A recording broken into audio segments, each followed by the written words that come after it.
নমস্কার, রহস্য উইথ কৌশিকে সব্বাইকে স্বাগত। আশা করি সবাই খুব ভালো আছেন। আজকে যে রহস্য নিয়ে আপনাদের সামনে এসেছিলাম তা হলো কঙ্কালীতলা শক্তিপীঠের রহস্য নিয়ে। কঙ্কালীতলা শক্তিপীঠকে কেন 51 পীঠের সবচেয়ে শেষ পীঠ বলা হয়? কেনই বা দেবীর কোনো মূর্তি এখানে নেই? কেনই বা এখানে রাত্রিতে থাকা যায় না? সম্পূর্ণটা আজকের ভিডিওতে আলোচনা করব। আপনারা প্রত্যেকেই জানেন যে 51টি যে সতীপীঠ রয়েছে, শেষ পীঠ কঙ্কালীতলা। কেন এটা? সেই রহস্য উন্মোচন করার জন্যই আজকের ভিডিও। তো ভিডিও শুরু করার আগে দু একটা কথা, যারা এই রহস্য উইথ কৌশিক দেখেন বা শোনেন তাদেরকে প্রত্যেককে বলবো, মুক্ত মনে রহস্য উইথ কৌশিক শুনবেন বা দেখবেন। কেননা আমাদের কোনো রকম কুসংস্কারকে প্রাধান্য দেওয়া উদ্দেশ্য নয়। আমাদের একমাত্র উদ্দেশ্য হচ্ছে সত্যি কোনো যদি রহস্য এতে থেকে থাকে তা যেন মানুষের সামনে উন্মোচিত হয়। তাহলে চলুন শুরু করা যাক আজকের কাহিনীটি। পশ্চিমবঙ্গের বীরভূম জেলার বোলপুর শহর থেকে মাত্র 10 কিলোমিটার দূরে কোপাই নদীর অববাহিকায় রয়েছে এই বিখ্যাত মহাশক্তিপীঠ কঙ্কালীতলা। মাতা সতী এখানে কঙ্কালী মাতা হিসাবে পরিচিত। মাতা এখানে রত্নগর্ভা নামেও পরিচিত।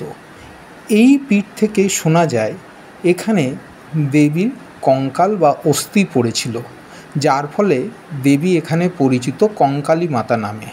তবে ভারতচন্দ্রের অন্নদামঙ্গল কাব্য অনুসারে জানা যায় দেবী সতীর এখানে কাঁখাল অর্থাৎ কোমরের অংশ বা কটিদেশ পতিত হয়েছিল, তাই এখানে দেবী পরিচিত কঙ্কালী নামে। তাছাড়া কঙ্কালী মায়ের মন্দিরটি মূল সতীপীঠ নাকি নয়, এটা নাকি একটি উপপীঠ। এটা নিয়েও বিশেষজ্ঞদের মতে নানা রকম মতবাদ রয়েছে। যাই হোক, কঙ্কালীতলা মন্দিরের মূল ফটক দিয়ে প্রবেশ করলেই চোখে পড়ে লম্বা ছাউনি বিশিষ্ট মায়ের মন্দিরের গর্ভগৃহটি, এবং তাতে অনেক লোক লাইন দিয়ে দাঁড়িয়ে আছেন। সারিবদ্ধভাবে লাইন দিয়ে দাঁড়িয়ে মায়ের পুজো দেওয়ার জন্যই এই লম্বা ছাউনিটি। তবে দেবীর মন্দিরের গর্ভগৃহে দেবীর কোনো মূর্তি নেই। এখানে দেবী মূর্তি শ্মশানকালীর একটি চিত্রপটে পূজিত হন মাতা কঙ্কালী। দেবীর সামনে যে ঘট প্রতিষ্ঠা রয়েছে সেই ঘটেই দেবীকে কল্পনা করে পুজো অর্চনা করা হয়ে থাকে। শোনা হয়ে যায় এই মন্দিরে মূর্তি স্থাপন বা প্রতিষ্ঠা করা সম্পূর্ণভাবে নিষিদ্ধ। মাতা কঙ্কালী নাকি নিজেই চান না তার কোনো মূর্তি এখানে প্রতিষ্ঠিত হোক, তাই যতবার এখানে মূর্তি নির্মাণের চেষ্টা করা হয়েছে ততবারই ঘটেছে নানারূপ অঘটন। তাই শান্তিনিকেতনের বিখ্যাত চিত্রশিল্পী মুকুলদের আঁকা মাতৃ মূর্তিটিতে ছবি হিসাবে প্রতিষ্ঠিত করেই তাতেই চলে হচ্ছে পুজো অর্চনা। মাতা কঙ্কালী যে বেদির উপর প্রতিষ্ঠিত আছেন সেই বেদিটিও প্রচণ্ড অদ্ভুত। এই বেদিটির নিচে রয়েছে নাকি 108টি নরমুণ্ড। বাইরে ঠিক চোখ পড়লেই দেখা যায় একটি শতবর্ষী বৃক্ষবট। মানুষের কাছে এটি মনস্কামনা বৃক্ষ, তাই বহু দুর্দশাগ্রস্ত মানুষ মায়ের কাছে বিপদমুক্তির জন্য এই গাছে সুতো বেঁধে মানত করে থাকেন। আর মনোবাসনা পূর্ণ হলে এখানে মন্দিরে অর্থদান করে অগণিত মানুষকে প্রসাদ খাইয়ে তিনি তার আশা পূর্ণ করেন। মন্দিরে দেখা যায় পুজোর ঘট, এবং পুজোর ঘটের ঠিক সামনেই রয়েছে মা শ্মশানকালীর চিত্র। মন্দিরের সবচেয়ে রহস্যময় স্থান হলো এই মন্দিরের পাশে থাকা জলাশয় বা কুণ্ড। আজ থেকে কয়েকশো বছর পূর্বে এখানে এই কুণ্ডটি ছাড়া নাকি কোনো মন্দিরেরই অস্তিত্ব ছিল না। তার কারণ হচ্ছে জনশ্রুতি হিসেবে শোনা যায় একজন সাধু এই পীঠের অস্তিত্ব অনুভব করেছিলেন। পরবর্তীকালে একজন ভক্তকে স্বপ্নাদেশ দিয়ে মাতা কঙ্কালী বলেছিলেন তার শরীরের কঙ্কাল বা অস্থি এই কুণ্ডে প্রস্তিরূভূত অবস্থায় নিমজ্জিত আছে এবং দেবীর শরীরের কিছু অংশ জলাশয়ে নিমজ্জিত আছে। তাই সেই থেকেই সাধককে মাতা পুজোর আজ্ঞা দেন এবং সেই থেকেই কুণ্ডের পাশে বেদিতে মা পূজিত হয়ে থাকেন। পরবর্তীকালে কুণ্ডের পাশে নির্মিত হয় দেবীর মন্দির। এই রহস্যময় কুণ্ড সম্বন্ধে স্থানীয় জনশ্রুতি প্রচুর রয়েছে।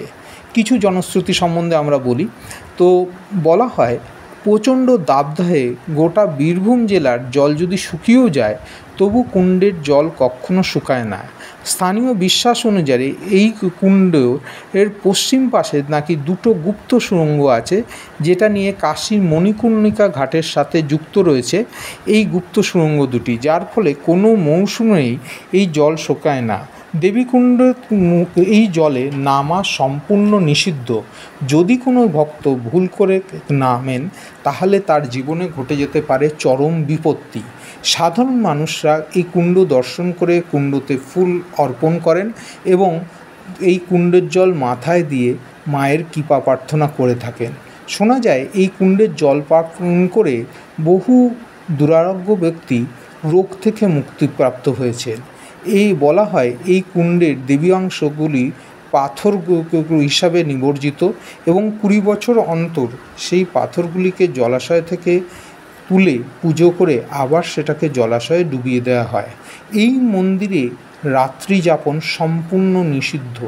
তার কারণ হচ্ছে, জনশ্রুতি বলা হয় এই মন্দিরে সকালবেলা যতই কোলাহল থাকুক না কেন, রাত্রির বাড়ার সাথে সাথে সম্পূর্ণভাবে একদম জায়গা শুনশান হয়ে যায় এবং যারাই এখানে রাত্রি যাপনের চেষ্টা করেছেন তাদের সঙ্গেই ঘটে গেছে নানারূপ অপ্রাকৃত এবং দুর্ঘটনা। অনেকে বলেন যে মাতা কঙ্কালী রাতে কুমারী মূর্তি ধারণ করে এই কুণ্ডের পাশ দিয়ে ঘুরে বেড়ান। তাই মন্দির কর্তৃপক্ষ থেকেও রাতে বসবাসের জন্য এখানে বারণ করা হয়। এরপর এই কুণ্ডের কিছু পৌরাণিক ইতিহাস সম্বন্ধে আমরা জানব। আপনারা অনেকেই জানেন যে দক্ষ যজ্ঞে শিবপত্নী সতী নিমন্ত্রিত না হয়েও গিয়েছিলেন এবং পিতা দক্ষ কর্তৃক শিবনিন্দা সহ্য করতে না পেরে তিনি তার প্রাণ বিসর্জন দেন।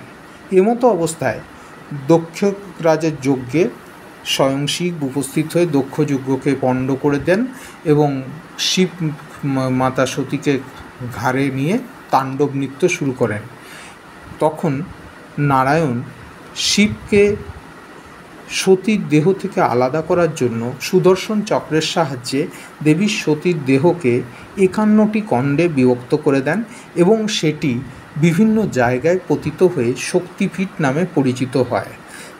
দেবীর 51টি খণ্ডে বিভক্ত হওয়া সত্ত্বেও একটি অংশ তখনও শিব ধরেছিলেন, সেটা হচ্ছে মায়ের কোটিদেশ। পরবর্তীতে নারায়ণের জন্য শিবের চৈতন্য ফিরলে তখন তিনি একটি স্থানে দেবীর কোটিদেশ রাখেন এবং সেই জায়গাটি হচ্ছে এই কঙ্কালীতলা। স্বয়ং মাতা বসুমতীও দেবীর ভার সহ্য করতে পারেননি, তার ফলে যে কুণ্ডের সৃষ্টি হয়েছিল সেটাই এই কুণ্ড বলে পরিচিত আছে। এই কারণে এই স্থানে দেবীর সর্বশেষ পীঠ অর্থাৎ কঙ্কালীতলা হিসাবে পরিচিত। তাহলে বোঝা যাচ্ছে কী কারণে এটা সর্বশেষ পীঠ, কেননা এই পোর্শনটা মানে একদম শেষ পোর্শন, মানে কোটিদেশ সমস্ত দেহের অংশ বিচ্যুত হওয়া সত্ত্বেও এই পোর্শনটা লাস্ট অবধি দেবাদিদেব শিব তার কাঁধে রেখেছিলেন। তারপরে তিনি যখন বুঝতে পারলেন যে মাতা সতীর কোনো অংশই আর নেই, তখন এটা তিনি এই স্থানে নামিয়ে রাখেন এবং মাতা বসুমতী তার ভার সহ্য করতে না পারার জন্য এই অঞ্চল গর্ত হয়ে কুণ্ডে পরিণত হয়েছিল। তাই জন্য এটাকে দেবীর শেষ পীঠ বা শেষ শক্তিপীঠ বলা হয়। এছাড়াও এর পাশেই রয়েছে রূঢ় ভৈরবের মন্দির। প্রত্যেকটি মাতা সতীপীঠকে রক্ষা করার জন্য স্বয়ং শিব ভৈরব রূপে প্রত্যেকটি স্থানে অবস্থান করেন। ঠিক এখানেও তিনি মাতা সতীর কঙ্কালীতলা মাকে রক্ষা করার জন্য রূঢ় ভৈরব নামে প্রতিষ্ঠিত হয়েছে। যদিও এই মন্দিরে অনেকেই যান না, কিন্তু অনেকেই গেলে আপনারা যখনই কঙ্কালীতলা মন্দির দর্শন করবেন অবশ্যই রূঢ় ভৈরবের পীঠটিও দর্শন করবেন। প্রতিনিয়ত সকাল সন্ধে এখানে পুজো অর্চনা ইত্যাদি ইত্যাদি সবই হয়ে থাকে। তো কেমন লাগলো আজকের সমস্ত ঘটনাটি, সম্পূর্ণভাবে কেন রাত্রি যাপন অনুচিত বা কেন, সবটাই বলার চেষ্টা করলাম। ভালো লাগলে লাইক, কমেন্ট, শেয়ার অবশ্যই করবেন।